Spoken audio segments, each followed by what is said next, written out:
नमस्कार, मैं हूं रंजीत कुमार। प्रियंका गांधी क्या वाराणसी से प्रधानमंत्री नरेंद्र मोदी के खिलाफ चुनाव लड़ेंगी? यह सवाल पिछले कई दिनों से सुर्खियां बटोर रहा है। खुद प्रियंका कई बार कह चुकी हैं कि अगर राहुल कहें तो वाराणसी से चुनाव लड़ने को वो तैयार हैं, और राहुल इस सवाल का जवाब देने की बजाय इस पर सस्पेंस बनाए रखते हैं। इस बीच चर्चा यह भी चल पड़ी है कि प्रियंका वाराणसी की बजाय ज्यादा सेफ और कांग्रेस की परंपरागत सीट इलाहाबाद से चुनाव लड़ सकती है। लेकिन यह भी एक कयासी है, क्योंकि पार्टी ने आज इलाहाबाद से योगेश शुक्ला के रूप में अपना प्रत्याशी घोषित कर दिया है।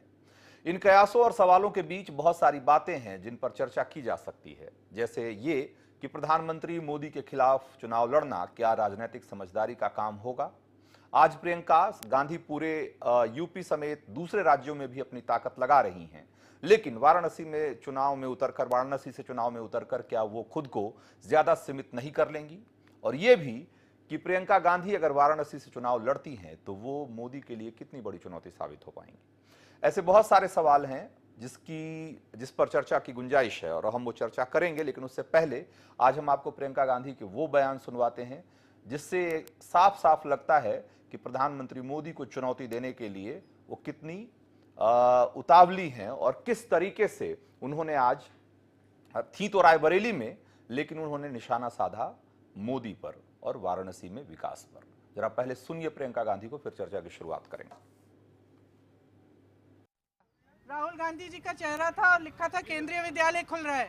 इश्तिहार देख के राहुल गांधी का चेहरा देख के बंद कर दिया। क्या मतलब है? या तो आप जनता से प्रेम करते हो, जनता का विकास चाहते हो तो विकास करो। आपको क्या मतलब है कौन कर रहा है? रुकवाने की क्या जरूरत है? फूड पार्क से 5 लाख किसानों का फायदा हो सकता था 5 सालों में, यहाँ का भी रायबरेली का भी। रुकवाया क्यों? आप भलाई चाहते हैं ना अमेठी की, तो जूते बांटेंगे कि फूड पार्क खुलवाएंगे? आप हमारे परिवार की तरह, आप जानते हैं, आपने पुश्तों से देखा है। आपके ये प्रधानमंत्री राजीव गांधी थे जो आपके गांव-गांव में गए हैं। आप अपने बुजुर्गों से पूछेंगे, हर बुजुर्ग मिला है। ऐसा अमेठी में कोई इंसान नहीं है उस उम्र का जिसको राजीव गांधी जी खुद नहीं मिले, जिसके गांव में राजीव गांधी जी खुद नहीं गए। राहुल गांधी गांव-गांव में जाते हैं। वाराणसी में क्या स्थिति है मालूम है आपको? क्या स्थिति? मैं वाराणसी गई, मैंने पूछा क्यों प्रधानमंत्री जी आते हैं? एक गांव में नहीं गए हैं 5 सालों में, एक गांव में हालचाल पूछने नहीं गए हैं। ये हालत है कि आपके जो मुख्यमंत्री हैं दलितों के गांव में जाने से पहले उनसे हाथ मुंह धुलवाते हैं। ये हालत है। तो आप समझ जाइए। हम लोग समझे हैं दीदी। मैं जानती हूँ आप समझते हैं। मैं जानती हूँ, इसीलिए मैं सब कहना चाहती हूँ कि इस चुनाव में भारी बहुमत से जिताइए, क्योंकि सिर्फ अमेठी के साथ विश्वासघात नहीं कर रहे हैं, पूरे देश के साथ कर रहे हैं। पूरे देश के साथ। तो अब आप निकलिए, आप कार्यकर्ता, आप निकलिए, घर जाइए, परिवार से बात करिए, हर नौजवान से बात करिए। तो प्रियंका भले ही होती हैं अमेठी और रायबरेली में, लेकिन उनके निशाने पर हमेशा प्रधानमंत्री होते हैं। उनकी बातों में वाराणसी हमेशा हावी दिखता है। उन्होंने कई बार पूछा भी अपने समर्थकों से कि वो उनकी क्या राय है, क्या उन्हें प्रधानमंत्री मोदी के खिलाफ चुनाव लड़ना चाहिए। उन्होंने खुद भी इस बारे में कई बार कहा कि अगर राहुल गांधी इस बारे में फैसला करें या उनसे कहें तो उन्हें खुशी होगी चुनाव लड़ने में। लेकिन राहुल गांधी इस पर सस्पेंस बनाए रखते हैं। सस्पेंस बनाए रखना भी क्या सिर्फ रणनीति का हिस्सा है? क्या ऐसा तो नहीं कि कांग्रेस इसको लेकर संजीदा नहीं है, लेकिन वो आखिरी वक्त तक बीजेपी को एक डिलेमा में रखना चाहती है, ये साफ नहीं करना चाहती है कि प्रधानमंत्री मोदी के खिलाफ कांग्रेस का ट्रम्प कार्ड क्या हो सकता है, इसका कोई खुलासा नहीं करना चाहती है। इसलिए प्रियंका के नाम पर कोई फैसला नहीं हो पा रहा है। क्या है कांग्रेस की रणनीति, और जो भी रणनीति है होगी फ्यूचर में, उसका क्या मतलब हो सकता है, क्या मायने हैं उसके बीजेपी के लिए हो सकते हैं, नरेंद्र मोदी के लिए हो सकते हैं। इन सब बातों पे चर्चा करने के लिए हमारे साथ स्टूडियो में जो मेहमान मौजूद हैं, पहले आपका परिचय करा दें। हमारे साथ कांग्रेस से प्रियंका गुप्ता हैं, वरिष्ठ पत्रकार प्रमोद गोस्वामी हैं, और वरिष्ठ पत्रकार सुरेंद्र दुबे हैं। राजनीतिक विश्लेषक प्रोफेसर ब्रजेश मिश्रा और DR साहू हैं हमारे साथ। बीजेपी के मेहमान भी थोड़ी देर में हमारे साथ जुड़ेंगे। प्रियंका गुप्ता, क्या सिर्फ शिगुफेबाजी है ये, या वाकई प्रियंका को चुनाव लड़ाने को लेकर कांग्रेस संजीदा है? देखिए जैसा कि प्रियंका गांधी जी खुद कह रही हैं कि वो राहुल गांधी जी की हरी झंडी का वेट कर रही हैं, जिस दिन वो कहेंगे उस दिन वो चुनाव लड़ने के तैयार हैं। जिस तरह से देखिए कि आप प्रियंका गांधी जी के हर वक्तव्य में यही होता है कि आप अपने अधिकारों को समझिए, आप अपने वोट को ऐसी जगह यूज करिए जहां पर आपकी भलाई है। सिर्फ बातों से किसी का पेट नहीं भरता, सिर्फ बातों से किसी का जो है भला नहीं हो सकता। आप यदि देखें बीजेपी पार्टी को, तो आज अगर पुलवामा नहीं हुआ होता तो ये वोट किस बिना पे मांगते, ये भी एक सस्पेंस है। आप देखिए जिस तरह से आज क्या इनके पास मुद्दे हैं, इनके पास सिर्फ मुद्दा क्या है कि मुस्लिम वोट इसको दे दें, हिंदू वोट उसको दे दें। आप देखिए किस तरह से साध्वी प्रज्ञा को ये लोग लेकर आते हैं, जो मालेगांव ब्लास्ट की मुख्य आरोपी है, जो एक आतंकवाद के आरोप में है। वो तो ठीक है, प्रियंका को लेकर प्लान क्या है पार्टी का, ये तो जरा बताइए। बिल्कुल, जैसा मैंने कहा कि वो खुद वेट कर रही हैं कि अगर राहुल गांधी जी कहते हैं, जो तो पार्टी राहुल के गांधी राष्ट्रीय, कुछ क्यों नहीं कहते हैं? राहुल गांधी जी ने अपना बयान कहा है कि थोड़े दिन और सस्पेंस रहने दीजिए। तो ये सस्पेंस इसलिए है कि ताकि बीजेपी को कोई उनके कांग्रेस की रणनीति का अंदाजा नहीं मिल सके। देखिए जिस तरह से आप देखिए कि प्रियंका गांधी जी ऑलरेडी जिस दिन से मतलब आप देखिए एक्टिव राजनीति में आई हैं, उस दिन से बीजेपी पार्टी में खलबली मची हुई है। अच्छा, पानी पी पी कर कोसने के लिए हर एक व्यक्ति निकल कर चला आ रहा है। उनके पास सही गलत जिस तरह की जो टिप्पणियां जिसके मन में आ रही हैं वो दे रहा है। आप देखिए प्रधानमंत्री जी उनके परिवार को नहीं छोड़ते हैं, उनकी माता जी के ऊपर टिप्पणियां करते हैं, उनके पिताजी को कुछ कुछ बोलते रहते हैं, पूरे खानदान को कुछ ना कुछ बोलते रहते हैं। तो उससे साफ उनकी बौखलाहट दिखती है कि किस तरह से ये डरे हुए हैं प्रियंका गांधी जी के व्यक्तित्व से, उनकी बोलने की क्षमता से, उनके सोचने की क्षमता से और उनकी नीतियों से। आप देखिए हमारे पास नीतियां हैं, हम क्या कर रहे हैं, हम गरीबों के लिए सोच रहे हैं, हम उनके लिए न्याय योजना बना रहे हैं, हम ये कह रहे हैं कि जो भी सरकारी रिक्त पद खाली पड़े हुए हैं हम उसको भरना चाहते हैं। हमने उसके लिए ईयर भी बता दिया है कि हम किस साल में उसको रिक्त पदों को भरेंगे। हमने महिलाओं के लिए भी एक्शन प्लान लिया है कि 33% आरक्षण देंगे। तो जिस तरह से आप ऊपर से लेकर नीचे तक देखिए कि हमने काम किया है, हम जनता की समस्याओं को समझ रहे हैं, जनता की समस्याओं को आगे ला रहे हैं और इस काम में प्रियंका गांधी जी पूरा प्रयास कर रही हैं, जन जन से संपर्क स्थापित कर रही हैं, उनसे भावनात्मक रिश्ता बना रही हैं और जनता का प्यार जिस तरह से उन्हें मिल रहा है, तो मैं समझती हूँ कि अगर जिस दिन भी वो चाहेंगी वो इलेक्शन में खड़े होकर बहुमत के साथ जीतेंगी। चंद्रमोहन चौबे भी हमारे साथ आ गए हैं बीजेपी के। चंद्रमोहन, क्या लगता है आपको कि अगर बीजेपी के खिलाफ, बीजेपी खास करके अगर कांग्रेस ये तय करती है कि प्रधानमंत्री मोदी के खिलाफ प्रियंका को चुनाव लड़ाया जाए, तो इससे पार्टी को या पीएम को चिंतित होने की जरूरत है कि नहीं? जी बिल्कुल नहीं, क्योंकि जब कोई भी अपने प्रत्याशी का चयन करता है मतदाता, तो वो वोट देने से पहले तुलनात्मक अध्ययन जरूर करता है कि कौन प्रत्याशी है दूसरा जिसको हमें चुनना है, कौन उनके पक्ष में है, कौन विपक्ष में है, और उसके आधार पर जो है वो चयन करता है। अब जब तुलना होगा दो लोगों का, तो एक तरफ जो लगातार विकास पुरुष के नाम से जाना जा रहा हो, जिसके पास जो है एक सशक्त सरकार चलाने का अनुभव हो, जिसने जो है 5 साल के अटैक बीच में नहीं और फर्स्ट वोटर को जो है इसलिए वोट मांगा जा रहा है कि फर्स्ट वोटर ये इसलिए वोट कर दे कि जो है आपने पुलवामा पे अटैक किया था या एयर स्ट्राइक ख्याल रखिए ना। उनको अपनी बात पूरी करनी है। अगर वो अटैक ना क्यों हुआ होता इतनी बेचैन है? 70 साल आप लोगों ने शासन किया, तब नहीं। प्रियंका बेचैन मत होइए प्रियंका, प्लीज। चुप रहिए आप। प्रियंका जी अब ये अध्ययन तो करने ठीक है, नहीं चंद्रमोहन चौबे आप अपनी बात पूरी करिए, प्रियंका से आप बात नहीं कर रहे हैं। जब अध्ययन, तुलनात्मक अध्ययन होगा, तो एक तरफ उनका एक व्यक्तित्व जिसने एक सशक्त सरकार दी, चाहे गुजरात में दी हो, चाहे पूरे भारत में दी हो, जिसके सरकार में अभी तक एक घोटाला नहीं हुआ, भ्रष्टाचार का एक भी दाग न लगा हो, जिसके शासनकाल में महंगाई 13.0 से ऊपर थी, आज 3% के आसपास आई हुई है, जिसके कार्यकाल में जीडीपी बढ़ी है। और एक तरफ ठीक है चंद्रमोहन चौबे, अभी प्रियंका गांधी कह रही थी कि भाई आप वो अपने वोटर्स को, उनके जो समर्थक थे उनसे कह रही थी कि मैं वाराणसी घूम कर आई हूं, वहां मैं देख करके आई हूं, और मुझे जानकर बहुत हैरानी हुई कि प्रधानमंत्री मोदी इन 5 सालों में एक भी गांव का दौरा नहीं किया उन्होंने। उन्होंने हालांकि हमारी जानकारी में है कि उन्होंने जिस गांव को गोद लिया है वहां तो गए, लेकिन और बाकी किस गांव में गए हैं मुझे इसके बारे में मुझे भी जानकारी नहीं। लेकिन उनका ये आरोप है कि वो लोगों से नहीं मिलते हैं, दूरी बना के रखते हैं। जबकि उन्होंने कहा अपने पिता का जिक्र करते हुए उन्होंने कहा कि राजीव गांधी जब थे तो आपको पता होगा कि किस तरीके से वो हर गांव के हर आदमी से मिल लेते थे और उनके बीच में कोई दूरी नहीं थी। लेकिन जो मोदी हैं वो गांव के लोगों से नहीं मिलते या गांव में नहीं जाते, लोगों से उनका कोई साबका नहीं है, वो दूर दूर रहते हैं और हवाई राजनीति करते हैं। ये आरोप कितना सही है? जी देखिए, जो खुद हवाई रहे हों वो दूसरों के बारे में यही अपेक्षा ही करेंगे।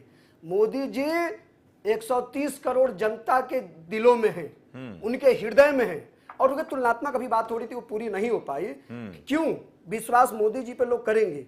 आप दुनिया अभी बनारस की तो जो बात छोड़िए, अभी उस पर हम चर्चा करेंगे। पहले हम वही बात कर ले रहे हैं अमेठी और रायबरेली की। अमेठी और रायबरेली को सिर्फ भावनात्मक आधार पर सिर्फ छलने का काम किया गया है। आपको हम बता रहे हैं इन 5 सालों में अमेठी में क्या हुआ जो पहली बार हुआ है।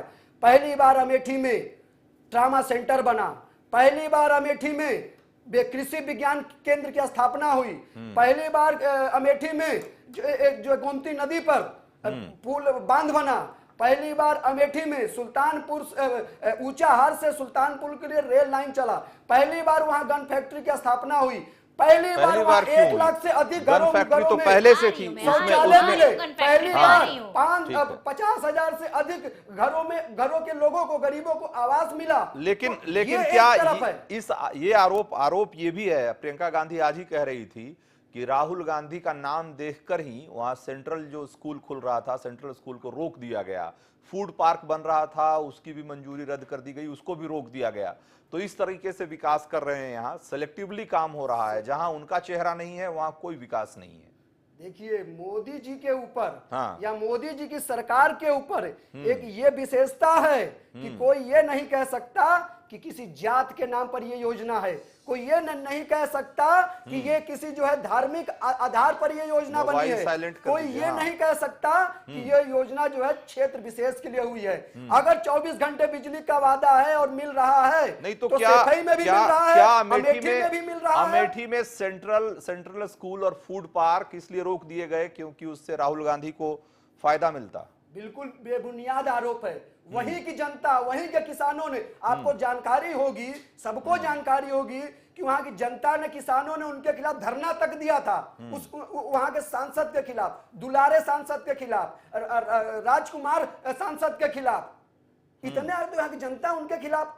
उन्होंने जानते वहां क्या विकास किया है? उन्होंने वहां पे विकास किया है एक गायत्री प्रसाद नाम के नेता का, जो भ्रष्टाचार में आकंठ डूबे हुए नेता का, एक बलात्कारी नेता का। ये बताइए वो इतने ही अगर अच्छे होते और इतने ही वो काबिल होते, 20 साल से वो राजनीति जीवन में है, कितना रायबरेली के विधायकों को उन्होंने जिताया है, कितने अमेठी में उनको सीटें मिल रही हैं।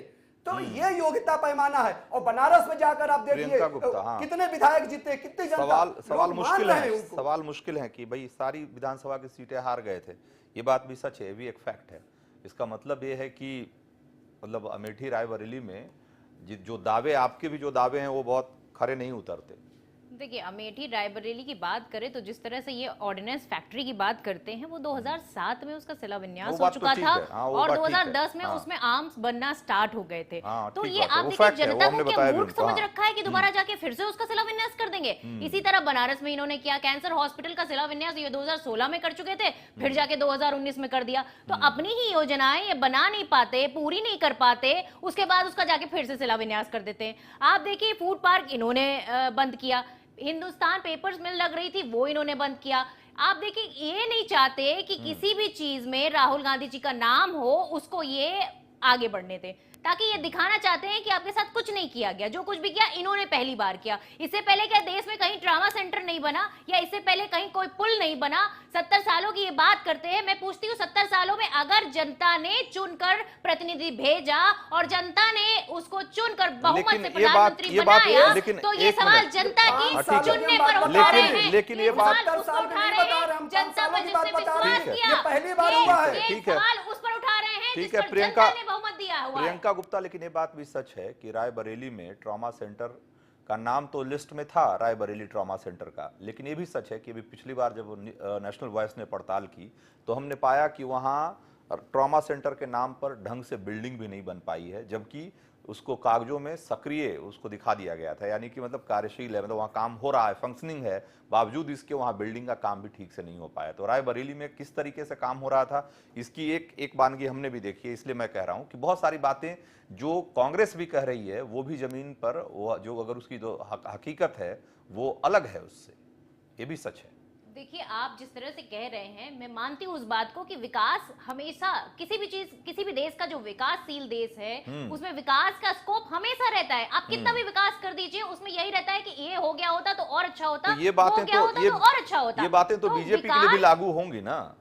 इन्होंने तो अपने वादे ही नहीं पूरे किए। हमने जो वादे किए वो कम से कम हम उस पर खरे तो उतर रहे हैं। अच्छा। हम जो वादे कह रहे हैं, हमने 3 राज्यों में जो प्रॉमिस किया उसको पूरा किया। आज देश के पास जिस स्कूल में लोग पढ़कर निकल रहे हैं, जिस यूनिवर्सिटी से डिग्री ले रहे हैं, जिस फोन पे हम बात कर रहे हैं, या हम जो टीवी में बैठे हुए हैं, या हम बिजली ले रहे हैं, या हमारे पास सारी सुविधाएं हैं, वो कहां से आई हैं? आप ही ने सब कुछ 5 साल में दे दिया क्या देश की जनता को? इससे पहले कोई कार से नहीं चलता था, कोई स्कूटर से नहीं चलता था, या कोई हवाई जहाज पे नहीं चलता था, या इससे पहले कोई सैटेलाइट नहीं बनी थी, या इससे पहले कि हमने कोई हमारे देश की भारतीय महिला आगे नहीं बढ़ी थी। क्या नहीं था हमारे देश में? महिलाओं को तो सबसे पहले हमने आगे किया। चलिए नहीं, जरा प्रियंका गांधी के सवाल पे वापस लौटते हैं।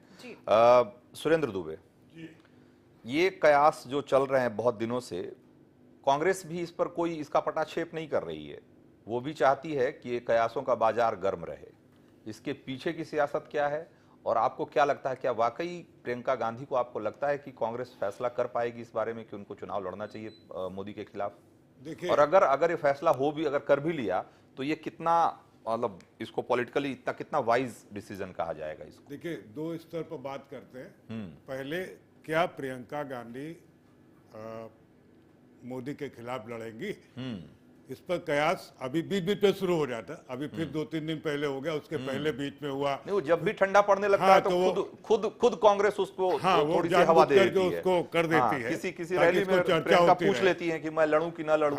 देखिए, उसका 2 कारण। एक, प्रियंका की इमेज को लगातार बेहतर धार देने के लिए इस बात को बीच में उठाते रहते हैं। दूसरा, एक सस्पेंस की स्थिति बनाए हुए हैं कि प्रियंका गांधी प्रधानमंत्री के खिलाफ चुनाव लड़ सकती है।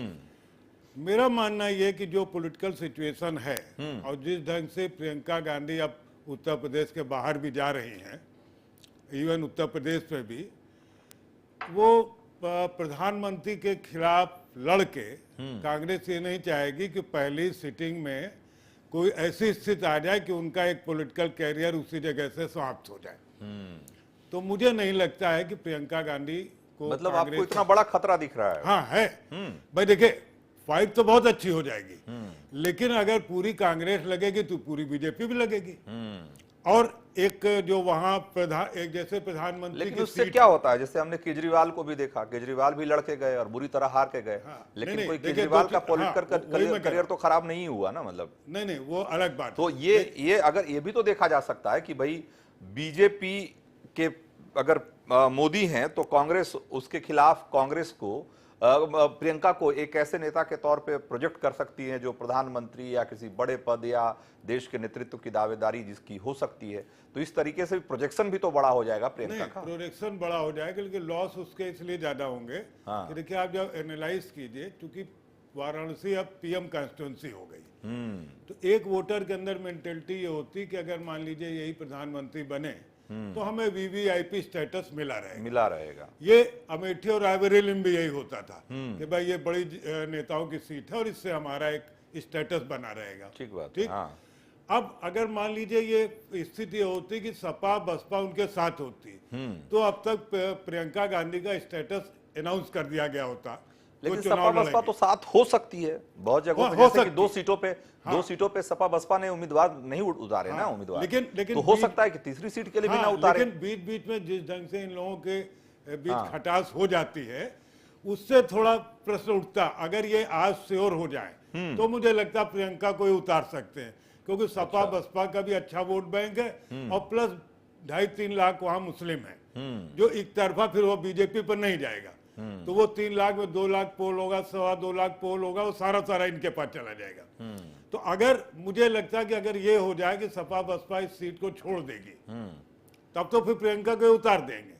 और अगर सपा बसपा नहीं छोड़ेगी तो मुझे नहीं लगता कि ये उतारेंगे। हाँ, मतलब सस्पेंस बनाए रखेंगे। अच्छा, और फाइट अच्छी होगी। प्रमोद गोस्वामी, आपको भी लगता है कि कि कांग्रेस का सारा जो पोल प्लान है वाराणसी को लेके, वो समाजवादी पार्टी और बीएसपी के प्लान पर निर्भर करेगा, या उनकी अपनी भी कोई एक तरीके से इंडिपेंडेंट स्ट्रेटजी है, उनकी अपनी रणनीति है जिसके तहत वो सही समय पर सही फैसला करेंगे, सही ऐलान करेंगे? आपको क्या लगता है? दो तीन चीजें हैं। ये चुनाव अगर आप देखें पूरे देश के परिप्रेक्ष्य में, तो भाजपा वर्सेस अदर्स है, वो सब एक तरफ है।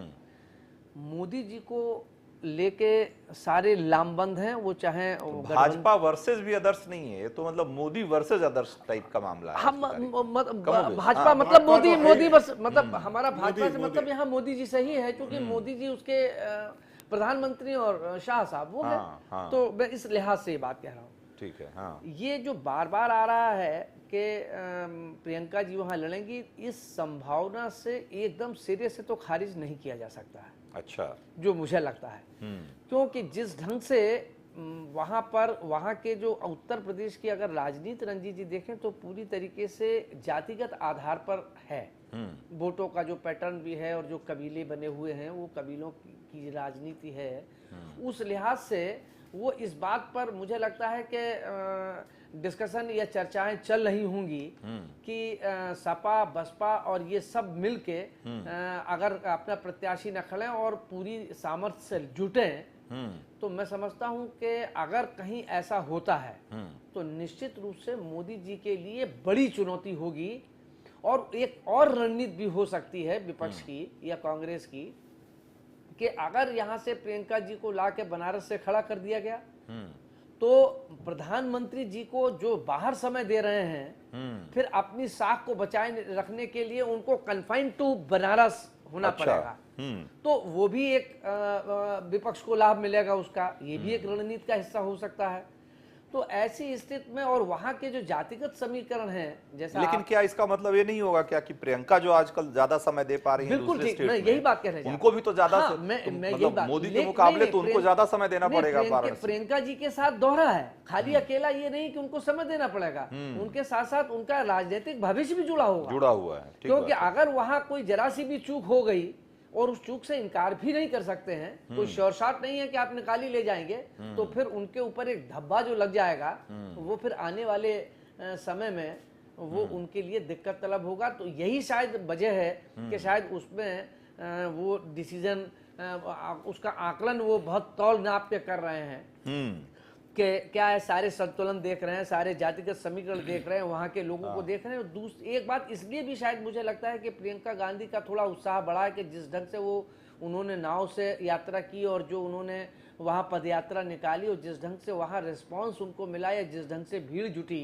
उस कांग्रेस के लिए, कि जहां जिसका कि कांग्रेस का उत्तर प्रदेश में संगठनात्मक ढांचा बिल्कुल बहुत लचर है, ऐसे में वहां जो उत्साह और वो दिखा कांग्रेस के प्रति, लगता है कि वो भी एक मोटिवेशन का कारण हो सकता है। अच्छा। बशर्ते कि सपा बसपा ये सारे विपक्षी दल अगर मिल जाते हैं तो वो खड़ी भी हो सकती हैं, जो चुनौती बड़ी होगी और बड़ा दिलचस्प चुनाव। ब्रजेश मिश्रा, क्या आपको क्या लगता है, क्या पूंजी है प्रियंका गांधी के पास, क्या पॉलिटिकल कैपिटल है जिसके बूते वो इतना बड़ा जोखिम ले सकती हैं वाराणसी में उनके खिलाफ, नरेंद्र मोदी के खिलाफ उतर के? आपको क्या लगता है कि ये, पहली बात तो ये है कि पहले तो कयासों की बात है कि क्या कयास सिर्फ एक कयास है, या आपको इसमें कोई कंक्रीट बात लगती है? और अगर बात कंक्रीट है तो फिर क्या वो भरोसा है, क्या वो ताकत है जिसके भरोसे मोदी के खिलाफ प्रियंका उतरने की सोचेंगी बनारस?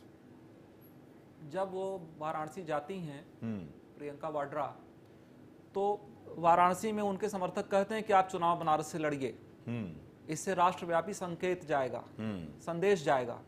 तो प्रियंका कहती हैं कि अगर अध्यक्ष कहेंगे तो मैं लड़ जाऊंगी।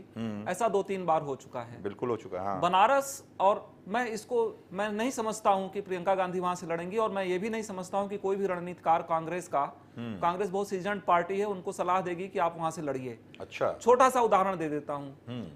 बनारस में कुल 8 विधानसभा सीटें हैं। बनारस को में 5 हैं और आसपास की 3 और सीटें हैं, जिनमें से 2 बीजेपी के सहयोगियों को गई हैं और 6 सीटें बीजेपी को गई हैं। 2017 के ही चुनाव में कांग्रेस अमेठी से, जहां पर प्रियंका जी स्टार प्रचारक थीं, 4 सीट हार जाती है और उनमें से 3 सीट जो विधानसभा की वो बीजेपी को जाती है। इसलिए कांग्रेस ये जानती है कि बनारस में जो ग्राउंड रियलिटी है वो क्या है, अमेठी में जो ग्राउंड रियलिटी है वो क्या है। अमेठी को ही ले लीजिए, अगर 2014 में समाजवादी पार्टी ने वॉकओवर नहीं दिया होता तो 2009 में राहुल गांधी की जो जीत की मार्जिन थी 3,17,000 थी और 2014 में जीत की मार्जिन घट करके 1,07,000 हो गई थी, और अगर एसपी ने वॉकओवर नहीं दिया होता तो राहुल गांधी चुनाव हार जाते। अच्छा। ये सब प्रैक्टिकल बातें हैं, मैं कोई इसमें कयास नहीं लगा रहा हूं, और ये जो ऑन रिकॉर्ड है मैं स्टडी करके बता रहा हूं। ऐसी स्थिति में निश्चित रूप से प्रियंका गांधी पूर्व की प्रभारी हैं, पूर्वी उत्तर प्रदेश की, वो परिश्रम करेंगी। कांग्रेस को री इन्वेंट करने की जरूरत पड़ेगी, कांग्रेस को काम करना पड़ेगा, ग्राउंड पर पब्लिक कनेक्ट इंश्योर करना पड़ेगा। लेकिन इस जंक्चर पर मैं बिल्कुल नहीं समझता हूं कि प्रियंका गांधी का राजनीतिक कैरियर इतने बड़े धक्के से कोई शुरू करेगा कि नहीं आप बनारस से लड़िए। अगर वो जीतने की भी थोड़ी बहुत संभावना होती, मैं बताऊं नरेंद्र मोदी को 2014 में 56.5% लोगों ने उनको, जबकि उनके खिलाफ समाजवादी पार्टी से अजय राय लड़ रहे थे, उनके खिलाफ आम आदमी पार्टी से केजरीवाल लड़ रहे थे, इसके बावजूद भी 56.5% वोट नरेंद्र मोदी को मिली थी। और जबकि ये अपेक्षा नहीं थी कि वो जो है कहीं जाकर के संसद में अकेले बीजेपी को 282 सीटें दिला पाएंगे, 283 सीटें दिला पाएंगे। तो बनारस में, अच्छा बनारस के बारे में देखिए, विपक्षी दलों की अपनी एक सोच है कि भाई हमें आलोचना करनी है, बहुत अच्छा है, अवाम आलोचना सुनना चाहती है, आलोचना से ही कुछ सत्य निकल करके आते भी हैं। पर बनारस के अंदर आप जाकर के देखिए, जो काम वो कर सके हैं अनपेक्षित थे। क्योंकि ठीक है, आलोचनाएं तो होंगी ही होंगी, आलोचना कैसे नहीं हो सकती, लेकिन जिस तरह से वहां पे काम करने का प्रयास किया गया है, विशेष रूप से जब वहां पर उत्तर प्रदेश में इनकी सरकार बनने के बाद जो काम दिखाई पड़ रहा है उसको लोग बहुत सराहना कर रहे हैं। अच्छा। ग्राउंड पर वो दिखता है। इसलिए मैं ये समझता हूं कि प्रियंका गांधी के पॉलिटिकल कैरियर को इस तरह से डेब्यू करने का काम, जबकि अभी ठीक 2017 के चुनाव में उनका अच्छा परफॉर्मेंस नहीं था, तो मैं नहीं, क्योंकि अमेठी के लिए तो स्टार प्रचारक थी प्रियंका गांधी 2017 में, कौन मना करेगा इस चीज के लिए। इसलिए मैं बिल्कुल नहीं इस बात से सहमत हूं कि प्रियंका गांधी वहां से चुनाव लड़ने वाली हैं। अच्छा, डी.आर. साहू, आपको क्या लगता है कि वाकई प्रियंका गांधी के लिए बनारस से चुनाव लड़ना एक समझदारी वाला निर्णय नहीं होगा, फैसला नहीं होगा, या जैसा कि सुरेंद्र दुबे कह रहे थे कि अगर लड़ी तो एक मतलब बड़ी चुनौती और कड़ी चुनौती हो सकती है मोदी के लिए? देखिए, इसमें 2 पक्ष है। एक पक्ष तो ये है कि गांधी परिवार की कोई ऐसी महत्वपूर्ण व्यक्ति इस तरह की चुनाव की मैदान में नहीं आते हैं, क्योंकि वो एक रॉयल डायनेस्टी है जो कि हमारे भारत में इसको एक बहुत ही महत्वपूर्ण माना जाता है। दूसरी पक्ष ये है कि यदि कांग्रेस को इस तरह की अपनी जो स्क्रिप्ट को तैयार करना है पार्टी को, तो उसमें सेक्रीफाइस के साथ ही करना पड़ेगा, और वो तभी हो पाएगी जब वो एक सीधे मोदी जी के साथ टक्कर लेंगे। तो मैं दोनों पक्ष को अभी तक मैं सोचता हूं कि ये एक विन विन सिचुएशन होगा, और दोनों में ही फायदा है कांग्रेस की। अच्छा। और दोनों में यदि बनारस में लड़े तो एक प्रियंका जी को एक मजबूत फ्रंट पिच में खेलने का, जैसे कि राहुल गांधी बता रहे हैं कि हम लोग फ्रंट में खेलेंगे, हम जा रहे हैं फ्रंट फुट में खेलेंगे, तो ये बात हो सकती है। और दूसरा है कि यदि सपा और कांग्रेस, जैसे कि हमारे और पैनलिस्ट ने बताया कि इनकी यदि मदद मिलेगी तो एक बहुत, सपा और बसपा की यदि मदद मिलेंगे तो ये एक बहुत बड़े एक व्यवधान नहीं होगी और एक बहुत बड़े कांटों की तैयारी होगी। बट क्वेश्चन यहाँ पे आती है कि पॉलिटिकल पार्टी के रूप में कांग्रेस की आधार क्या है। वो आधार यदि देखा जाए तो हमको लगता है कि 2019 की चुनाव में अभी शुरुआत हुई है, लेकिन उनका कोई ढांचा और जो संगठनात्मक ढांचा है वो दिख नहीं रहा है, और साथ ही साथ उनके जो पूरा स्ट्रक्चर, बहुत सारे लोग इसमें सहमत होंगे कि वहाँ पे उनका कोई जो बूथ लेवल पे भी वर्कर भी नहीं होंगे मेरे हिसाब से। तो मेरा एक मानना है तो ये जो एक खाली एक पॉलिटिकल कैंपेन की तरह यदि बात करें तो ये बात सही है, लेकिन 2022 के लिए यदि ये तैयारी करें तो मेरे हिसाब से प्रियंका जी को लड़ जाना चाहिए। अच्छा, मतलब इस लड़ाई का फायदा मिलेगा उनको 2022 अगले उत्तर चुनाव प्रदेश की बात कर रहा हूं। हाँ, विधानसभा चुनाव की 2022 बात उत्तर कर रहे हैं, प्रदेश हाँ। की विधानसभा की तो बात। विधानसभा क्यों लड़ेंगी? नहीं, वो नहीं नहीं, लड़ेंगे, मतलब कह रहे लेकिन हैं वो कि संगठन की मजबूती की मतलब बात है। पार्टी को यहाँ एस्टैब्लिश कर। हाँ, बिल्कुल। एक बात ठीक है, मुझे इसमें नहीं याद लगता दिला दूं, कि- एक हाँ, बात हाँ, याद दिला दूं। हाँ। चंद्रबाबू नायडू ने ऐसा प्रस्ताव रखा था कांग्रेस के सामने, हाल ही में रखा था, अगर आप लोगों को स्मरण हो, कि प्रियंका गांधी को विपक्ष का संयुक्त कैंडिडेट बना करके, प्रत्याशी बना करके उनको चुनाव लड़ा देते हैं। लेकिन वो पूरा का पूरा प्रस्ताव फिक्स हो गया था, उस प्रस्ताव पर कांग्रेस ने विचार नहीं किया था। इस बात को भी, मुझे नहीं इस लगता बात कि को भी सिर्फ ध्यान रखने की चुनाव जरूरत लड़ है। लेने भर से संगठन का जो मसला है, संगठन का की समस्या वो हल हो नहीं- पाएगी। वो नहीं हाँ, solve होगी। वो एक अलग तरह की चुनौती है कांग्रेस के सामने, और उसके लिए बहुत मेहनत करने की जरूरत है। और मुझे लगता है कि आज की तारीख में बीजेपी के पास जिस तरह का नेटवर्क है, उसको चुनौती देने के लिए एक अलग तरह की रणनीति की जरूरत होगी। पता नहीं कांग्रेस का मुमकिन है कि काम कर रही हो उस पर, लेकिन फिलहाल उसका बहुत असर तो नहीं दिख रहा है इस चुनाव में भी। प्रियंका, एक और सवाल जो प्रियंका गांधी को लेकर उठते रहे कि ठीक है, इतने दिनों से वो चुनाव प्रचार के लिए जा रही हैं और बहुत सारे रोड शोज और रैली, बहुत सारे कैंपेन में उन्होंने हिस्सा लिया, लेकिन ऐसा लगता नहीं कि उनका कोई जो विजन है देश को लेकर के, वो कोई बड़ी तस्वीर नहीं रख पाती हैं लोगों के सामने। और जब भी वो बात होती है तो विपक्ष, जो सरकार है, प्रधानमंत्री मोदी हैं, उनकी बुराई करके या उनकी कमियां निकाल करके या उन पर हमले करके वो इसी तरीके से मैसेज देने की कोशिश करती हैं। लेकिन उनका अल्टरनेट विजन क्या है, क्या चाहती हैं, देश को किस तरीके से आगे बढ़ाना है, क्या करना है, उस पर कोई बहुत खुल के बात नहीं करती हैं। क्या आपको लगता है कि एक नेता के तौर पे, या उनको ये देश एक नेता के तौर पे स्वीकार करे, उससे पहले जरूरी नहीं है क्या कि उनका विजन सामने आए? देखिए, कांग्रेस पार्टी का विजन पूरी तरह से क्लियर है। आज की डेट में कांग्रेस पार्टी वर्क कर रही है और रोड मैप बना चुकी है, पूरी तरह से तैयार है, फ्रंट फुट पे खेल रही है, और उसके साथ में उसके पास विजन है, उसके पास आइडियाज हैं, उसके पास नेतृत्व है, उसके पास नियति है, और हर तरह से सक्षम है करने के लिए। क्योंकि आज से पहले हमने किया है, देश को हमने चलाया, इस तरह से अर्थव्यवस्था का बिल्कुल जो है ना चकनाचूर नहीं करा। आप देखिए कि प्रधानमंत्री जी किस तरह से नोटबंदी कर देते हैं, उसका इम्पैक्ट तक नहीं सोचते हैं। आज वो कहते हैं कि ये जो व्यापारी है ये मौसम वैज्ञानिक है। अरे मौसम वैज्ञानिक से उस समय क्यों नहीं पूछा आपने कि जब नोटबंदी की थी कि मौसम वैज्ञानिक आइए, आपसे बात करनी है कि ये अगर हम नोटबंदी कर रहे हैं तो आपको क्या इम्पैक्ट पड़ेगा। जीएसटी से पहले क्यों नहीं पूछा मौसम वैज्ञानिक से? अरे तो क्या सो के उठते हैं, उसके बाद कुछ भी कर देते हैं। कोई रोड मैप नहीं होता, कोई इनके पास कोई अर्थशास्त्री नहीं होता जो इनको ये समझा सके कि इसके क्या इम्पैक्ट पड़ेगा देश की जनता पर। आज इन्होंने 45 सालों में सबसे ज्यादा नौकरियां नहीं है आज देश में, और किसान परेशान है और युवा आज सड़कों पर है, उसके पास क्या रोजगार है। कभी बात क्यों नहीं करते रोजगार पे, कभी बात क्यों नहीं करते काले धन पे, कभी बात क्यों नहीं करते कि हम 2 करोड़ रोजगार नहीं दे पाए तो क्यों नहीं दे पाए, कोई रीजन क्यों निकाल के नहीं लाते। आज ये पुलवामा के अटैक पर जो है वोट मांग रहे हैं, आज ये कह रहे हैं कि साध्वी प्रज्ञा को वोट दे दीजिए क्योंकि उस पर यातनाएं हुई थी।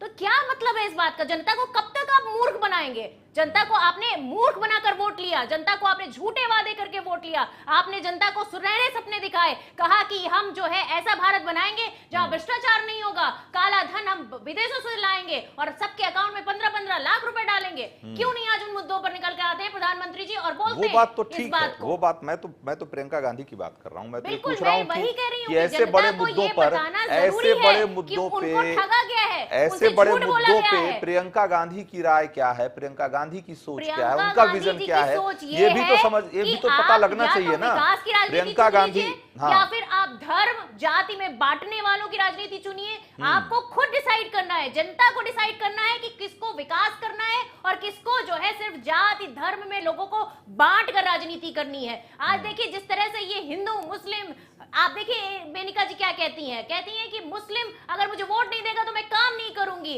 इनके एक मंत्री कहते हैं कि आधे गांव को पानी मिल रहा है क्योंकि आधे गांव को वोट दिया था। इस तरह की सोच रखने वाले, एक कह रहा है कि जो है अगर आप उंगली उठाएंगे तो उंगली 4 घंटे के अंदर तोड़ दी जाएगी। आप किस तरह की राजनीति कर रहे हैं? आप कह रहे हैं कि बिल्कुल तानाशाही वाली राजनीति कर रहे हैं कि आप हमें वोट नहीं देंगे तो आपका काम नहीं करेंगे। ऐसा तो पहले कभी नहीं हुआ, जनता के साथ इस तरह का भेदभाव कभी किया गया? कभी ठीक नहीं है। किया गया। आज क्या कह रहे ठीक है, हैं, आज इनकी ब्रजेश मिश्रा, एक हाँ। विधायक जो एक इनकी प्रत्याशी है वो कहती है कि फर्जी वोटिंग करो। ठीक है। हाँ, ब्रजेश मिश्रा, जो सवाल मैंने प्रियंका से किया था वही सवाल आपसे है कि एक नेता के तौर पर, एक बड़े नेता के तौर पे, जब आप इतने बड़े चुनाव में जाती हैं, पूरे देश का चुनाव है, कोई छोटा मोटा चुनाव तो है नहीं कि विधानसभा का चुनाव हो रहा है या निकाय चुनाव है, चुनाव बहुत बड़ा है और उसमें ज़रूरत है कि जो बड़े मसले हैं जिस पर कि देश भर में लोग चर्चा कर रहे हैं, उस पर प्रियंका गांधी क्या सोचती हैं, या उनका अगर वो मोदी से सहमत नहीं है या बीजेपी के विजन से सहमत नहीं है तो उनके पास दूसरा रास्ता क्या है, वो क्या कहाँ ले जाना चाहती हैं देश को, क्या दिशा देना चाहती हैं? क्या आपको लगता है, जितना कैंपेन अब तक आपने देखा है, आपकी क्या समझ बनी है इसको लेकर? देखिए, कांग्रेस की जो कैंपेन है पूरी की पूरी, हाँ, कांग्रेस की नहीं, मैं खास करके प्रियंका गांधी की बात कर रहा हूं। प्रियंका गांधी की कांग्रेस बात कर के रहा हूं। तो मैनिफेस्टो में 50 बातें लिखी जी गई जी, हैं, मैं उसकी बात नहीं मैनिफेस्टो करना देखिए, चाहता हूं। प्रियंका हाँ। गांधी पूरा मैनिफेस्टो से चलेंगी। मैनिफेस्टो की जो टैगलाइंस थी वो 3-4 खास करके हैं जो सबको याद रहती हैं। वो है कि armed forces special powers act को खत्म करने की, रिव्यू करने की बात कर रही हैं। 124 से देशद्रोह की धारा है, उसको खत्म करने की बात कर रही हैं। 35A और 370 को खत्म नहीं करने की बात कर रही हैं। एक तरह से जो कांग्रेस की मैनिफेस्टो है। तो अगर आप प्रियंका गांधी सवाल सीधे पूछेंगे तो कहेंगे हम अपने मैनिफेस्टो की बात कर रहे हैं। ये जो मैनिफेस्टो है इनका, इस मैनिफेस्टो का क्या एसेंस है, ये टीवी पे बोलने लायक नहीं है। किसको खुश करने के लिए किया है ज्यादा अच्छा बता देंगी। इनको ये नहीं पता है कि जनता समझती है। अच्छा, इसी तरह से जो बात हो रही है कि मेनका गांधी ने वोट मांग लिया, तो आजम खान और मायावती जी क्या कर रही हैं? नवजोत सिंह सिद्धू को, चलिए इसी तरह से आप ये बताइए कि कौन सी मानसिकता है कि भाई जिस समय में प्रियंका गांधी आई हैं चुनाव में, उस चीज को समझने की आवश्यकता है। इस समय उनके पतिदेव के ऊपर ईडी की जांच चल रही है जो गंभीर मोड़ पर है, प्रमाण उपलब्ध हैं, आरोप नहीं है, प्रमाण है। इसी तरह से आप देखिए, नेशनल हेराल्ड केस में राहुल गांधी और सोनिया जी बेल पर हैं और उनके विरुद्ध भी गंभीर आरोप हैं। और इस तरह के नकारात्मक वातावरण में जब प्रियंका गांधी आएंगी चुनाव के अंदर, इस तरह के नकारात्मक वातावरण में जब प्रियंका गांधी चुनाव के अंदर आएंगी, तो अगर वो जनता को जवाब देंगी या जनता के बीच में बोलेंगी या नहीं बोलेंगी, हर चीज का प्रभाव पड़ने वाला है।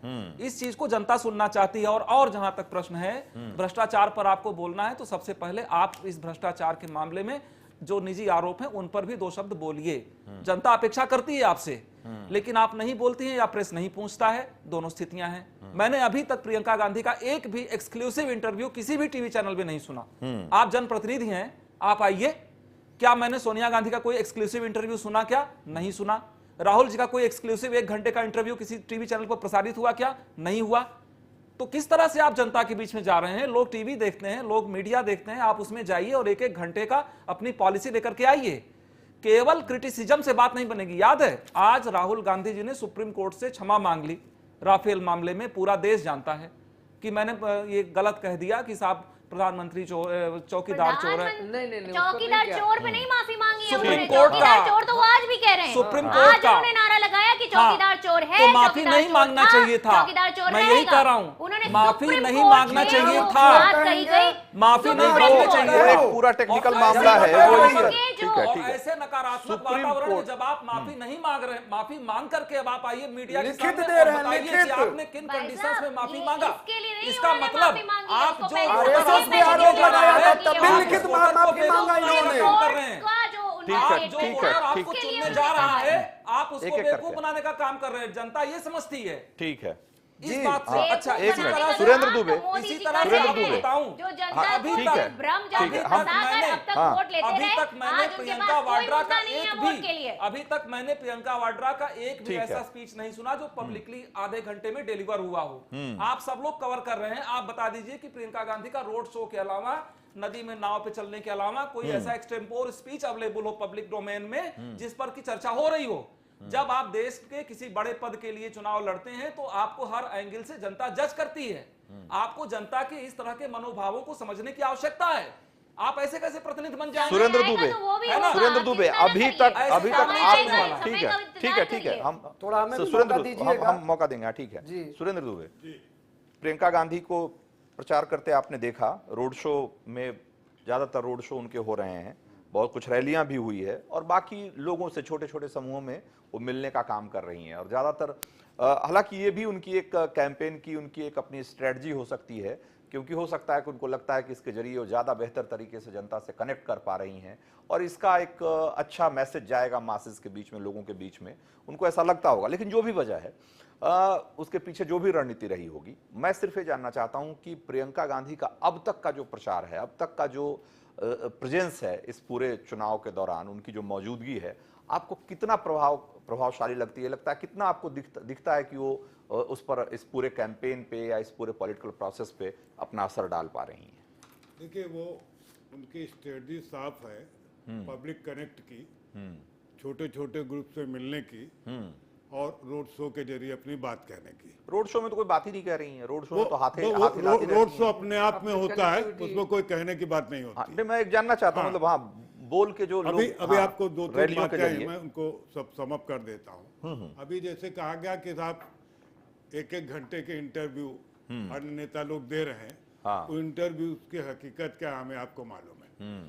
जो आप कह रहे हैं मतलब फिक्स्ड वाले इंटरव्यू होते हैं। सुनिए, हाँ फिक्स है। नहीं, हकीकत जब आप कह रहे हैं तो उसको बता देना चाहिए ना, जनता से क्या, जनता को क्या छिपाना, बताइए, खुल के बोलिए कि हाँ ये फिक्स्ड वाले इंटरव्यू होते हैं। सुनिए, हाँ जब मोदी जी वाले भी फिक्स्ड ही हो रहे हैं, हाँ वो भी अपना फिक्स करा के बोले। सुनिए प्लीज, जब कोई नेता अगर प्रेस कॉन्फ्रेंस करने से भागता है, ठीक, प्रेस कॉन्फ्रेंस या प्रेस से बात करने में न प्रियंका गांधी भागते, न राहुल गांधी भागते, न सोनिया गांधी, और हर नेता जो उसको जिसको कहते हैं अपनी सवाल होता है उसको टाल करके दूसरे ढंग से आगे बढ़ने की कोशिश होता है। ये डेमोक्रेसी का तरीका हमेशा।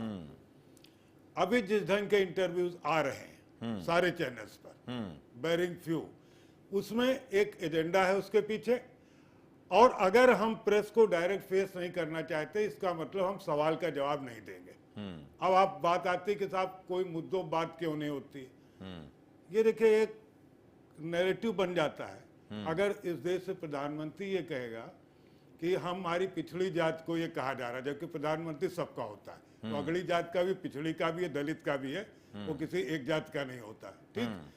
हिंदुत्व को धार देने के लिए एक साध्वी प्रज्ञा ले आई गई, जो ये बताती कि हमने श्राप दे दिया था इसलिए कर मारा गया। नहीं, मैं मुझे मेरे सवाल का जवाब नहीं मिल पा रहा है। मैंने तो कहा कि आप जितना अभी तक हमने पब्लिक स्पेस में देखा है प्रियंका को, वो कितना उम्मीद, कितना विश्वास जगाती हुई दिखती है। मेरा सवाल ये है, हाँ एक मिनट समझिए ना, हाँ जो माहौल चल रहा है, हाँ, अगर सारा डिस्कशन इस पर हो रहा है, हिंदू मुस्लिम पर, अली बजरंग बली पर, कोई अनारकली कहे दे रहा है, कोई कह रहा मुसलमान हमको वोट नहीं देंगे तो हम उनका विकास नहीं करेंगे, हाँ। तो जो भी नेता उतरेगा वो इन्हीं प्रश्नों पर उलझा रहेगा और इतने पर सीमित करके अपनी बात, क्योंकि वो कोई टेक्स्ट बुक नहीं है कि इम्तिहान देना 3 घंटे का, तो पूरा हर चीज हल करेगा। तो जैसा माहौल बन जाता है वो उतने ही पर सारा सीमित रह जाता है। और आप देखेंगे, आप जब इंडिविजुअल जैसे आपके लोग ये तो छोटे नेता जो हैं वो उसमें उलझ जाते हैं। जो बड़े नेता हैं वो तो अपना अलग नैरेटिव लिखते हैं, अलग तरीके से, हाँ, तभी तो अल्टरनेट विजन और क्या होता है। और क्यों हम उम्मीद करते हैं कि जो बातें कही जा रही है उससे अलग, उससे इतर कोई ऐसी बात कही जाए जिसमें कोई लॉजिक हो, जिसमें, है ना, हमें भविष्य दिखे अपना। हाँ, इस देश में सबसे बड़ी समस्या बेरोजगारी है, किसान का एक मुद्दा, 2 ऐसी बातें जिससे सब लोग सहमत होंगे, ठीक। पिछली बार आपको याद होगा जब 2005 राज्यों के चुनाव हुए, उससे पहले किसानों का एक बड़ा आंदोलन हुआ और महाराष्ट्र में हुआ, ठीक।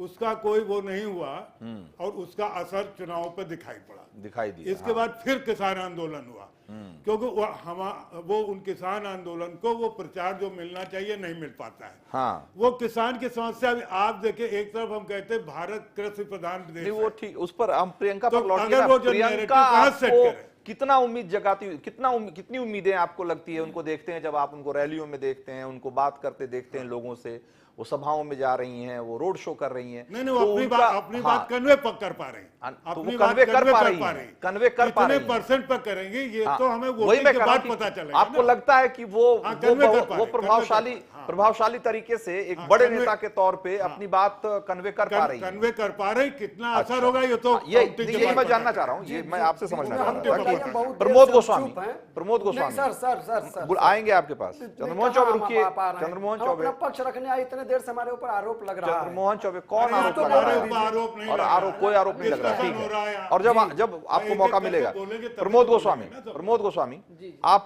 आपकी क्या राय है? प्रियंका गांधी को हमने देखा करीब 3 फेज के चुनाव तो खत्म होने को है अब, है ना, तीसरा हो ही गया समझिए अब, है ना, तो उसका चुनाव प्रचार थम गया, तो 3 फेज समझिए खत्म हो गया, तो अब आधा इलेक्शन निबट गया और अभी तक प्रियंका गांधी की मौजूदगी इस पूरे चुनावी परिदृश्य में क्या असर, क्या फर्क पैदा करती हुई दिख रही है आपको? देखिए रंजीत जी, एक प्रियंका जी की जो संवाद शैली है, भाषा और जो बिलो द बेल्ट कोई चीज को हिट न करने की जो चीज है, बाकी और नेता जिस ढंग से और जो और पॉलिटिकल पार्टीज के लोग, जैसा मैं महसूस करता हूँ, जो एग्रेशन से भर के बात करते हैं, भले ही वो 2 रुपए की बात हो, लेकिन एग्रेशन इतना कि 100 रुपए की बात हो रही है। हाँ। तो वो जो एक संवाद का उनका तरीका है, वो निश्चित रूप से लोगों को प्रभावित कर रहा है।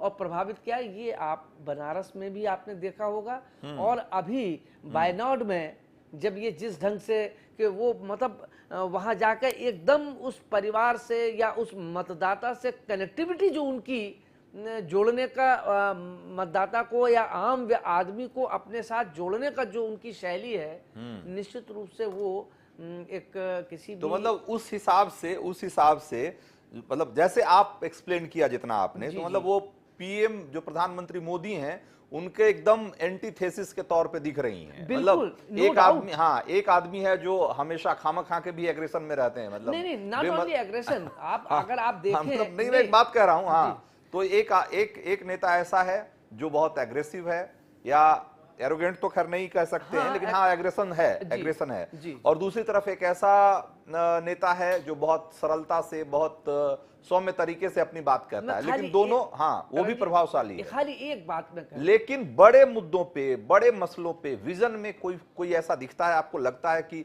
जिस तरीके से प्रधानमंत्री मोदी, एक तरीके से ठीक है, काम जितना हुआ नहीं हुआ एक अलग चीज है, लेकिन मैन ऑफ बिग आइडियाज कह सकते हैं कि बड़ी बड़ी बातें करने वाले, बड़े मुद्दों पे और देश के सामने एक बड़ी तस्वीर, हाँ, तस्वीर खींचने वाले, जिससे लोग प्रभावित हो जाएं, इस तरह के नेता के तौर पे उन्होंने अपनी इमेज बनाई है। उसके मुकाबले, उसके बरक्स प्रियंका को कैसे देखेंगे हम सब, मेरा सवाल है। रंजीत जी, बिल्कुल इस मामले में मोदी जी का अभी इस देश में अभी कोई दूसरा अच्छा। उस पद का विकल्प नहीं है। हाँ। अगर उसको ईमानदारी से देखा जाए और आकलन किया जाए, तो मोदी जी का अपना विजन, मोदी जी का अपना जो एक विकास का एजेंडा, मोदी जी का जो हमले करने का तरीका, ये सारी चीजें, उस ढंग का दूसरा कोई नेता देश में मुझे नहीं दिखाई देता। मोदी जी इस मामले में सबसे आगे हैं और अग्रणी हैं। हाँ। ये बिल्कुल एक फेयर और निष्पक्ष बात है। दूसरी जो मैं बात आपसे कहना चाह रहा था कि मोदी जी का और प्रियंका जी का, आप खाली एक चीज से आप महसूस कर लेंगे कि जो उनकी यात्रा, मतलब जो वो रैली निकालते हैं अपने, उसमें आप देखिए उतर के उन लोगों से हाथ मिलाना, लोगों के माला पहनाना, लोगों, ये मोदी जी में वो कनेक्टिविटी उतनी बेहतर नहीं। ऐसा नहीं, वो भी जब रोड पर निकलते हैं तो वो भी करते हैं, लेकिन प्रियंका जी का वो शैली और वो मतदाता से और आम जनता से कनेक्टिविटी का जो उनका अंदाज है, हाँ, वो शायद वो उनको अलग बनाता है। That's what I feel, मैं भी आई रहा हूँ। ठीक बात है। चंद्रमोहन चौबे, बहुत देर से बेचैन हैं आप, हाँ, क्या आरोप लगे आप जिसका जवाब देना चाहते हैं, बताइए। जी जी जी, देखिए वो तो अभी बताएंगे, पहले प्रियंका जी के ऊपर आप ये बताइए, अब या उनका ऐसा कहीं बयान आया ना, भ्रष्टाचार पे उनका बयान आया कि उनकी माता जी बेल पर हैं, भ्राता श्री बेल पर हैं, पति श्री बेल पर हैं, इन पर एक शब्द, बल्कि पति को बचाने के लिए वो समर्थकों के साथ वो झंडा बंडा लेके पहुंच जाती हैं।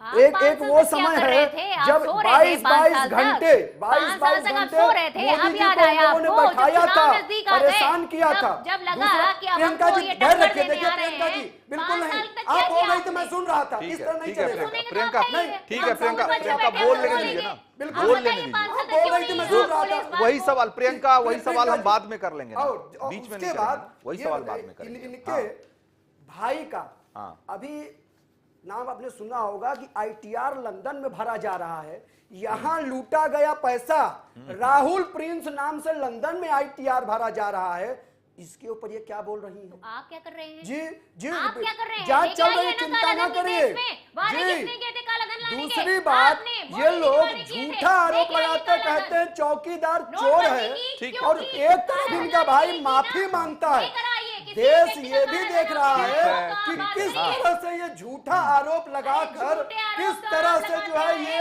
एक ईमानदार व्यक्ति को, जिसने अपने परिवार में किसी भी व्यक्ति को ना तो प्रधान बनाया, ना जो है विधायक बनाया, ना सांसद बनाया, एक तरफ ऐसी छवि वाला व्यक्ति जो सिर्फ देश सेवा कर रहा हो, दिन रात देश की सेवा में लगा हो, भारत का मान सम्मान बढ़ाने में लगा हो, ये 26/11 में क्यों सो रहे थे? ठीक है, इनके ठीक है। प्रधानमंत्री को, इस झगड़े में इनके- कुछ समझ में इनके नहीं आएगा, कुछ प्रधानमंत्री नहीं को समझ में आएगा। देहाती ठीक है। दुल्हन कहा गया। ठीक है, ये ठीक मान है। स्वाभिमान देश ठीक को है। जो गिरवी पे रख दे रहे थे, ठीक अब ठीक ये ठीक ये बोलेंगे।